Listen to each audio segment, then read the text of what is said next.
Ready. Play.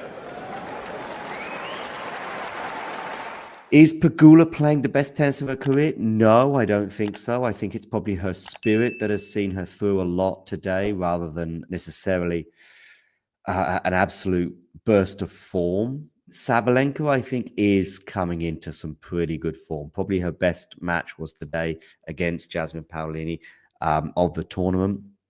I think her runs this year, of course, she won a title in Brisbane at the beginning of the year. She then gets to the final in Australia. She gets to the final in Indian Wells and now the final in Miami. So it's been an extremely solid year. But since that Brisbane title, no title, and there's been no big title yet. And there's been a few narrow, heartbreaking losses. I mean, really just 1 or 2 points either way in those two finals in Indian Wells. Against Mira Andreeva, where she wins the first set comfortably.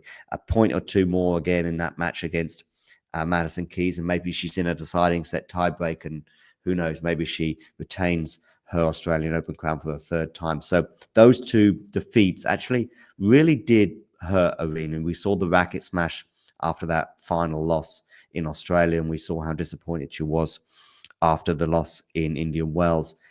In fact, in between, of course, those two tournaments, she had a really sort of underwhelming Middle Eastern swing, but she did sort of say that she was still suffering from a bit of a hangover from Australia. And by the time she arrived in North America, you could see that she was knuckling down and raring to go. And it's kind of surprising that she's never been beyond the quarterfinals in Miami before, because I do think these courts suit her well. Let's have a look at the head-to-head between Pegula and Sabalenka. So the head-to-head is very much favouring Aryna Sabalenka 6-2. Their first meeting came in Cincinnati, by the way, but there was Cincinnati in 2020, the sort of COVID Cincinnati that was held at the US Open grounds in New York. That match went the way of Pegula in 3 sets. Then they played at Roland Garros, the winter Roland Garros, also a COVID-affected tournament with very sparse crowds. Sabalenka winning that one in straight sets. That was in a first round. They're not going to be meeting in first rounds anymore anytime soon, I think, with their high rankings. Of course, Pegula currently ranked 4, and Sabalenka strengthening her position at number 1 with this run to the final in Miami.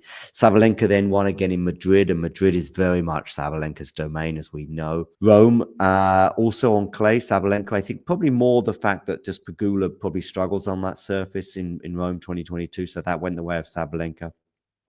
Then we had the WTA finals in 2022, Sabalenka winning that one before Pegula a year later at the WTA finals got some sort of revenge in 2023. But then the last two that both came in finals in Cincinnati and in the US Open, both straight sets wins for Aryna Sabalenka. Remember as well that that final at the US Open last year, Sabalenka's team were quietly confident about a final against Pegula.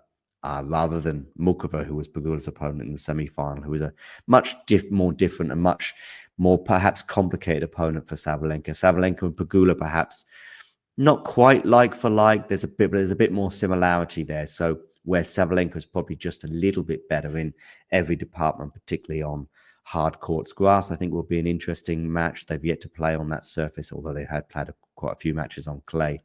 And of course, hard courts. Yeah, 8 matches in all and 6 going the way of Aryna Sabalenka.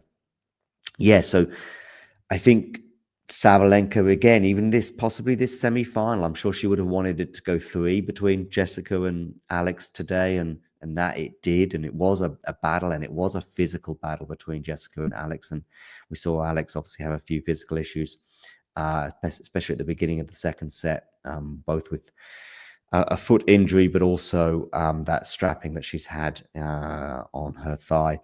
But Jessica Pegula doesn't seem to have such strappings or injury concerns, but she did say that she was tired afterwards. And so you can probably tell that given all of these advantages that I think Aryna has, she's in slightly better form than Jessica, that she's won the last 2 hard court matches, both outdoors, both in North America, both in straight sets.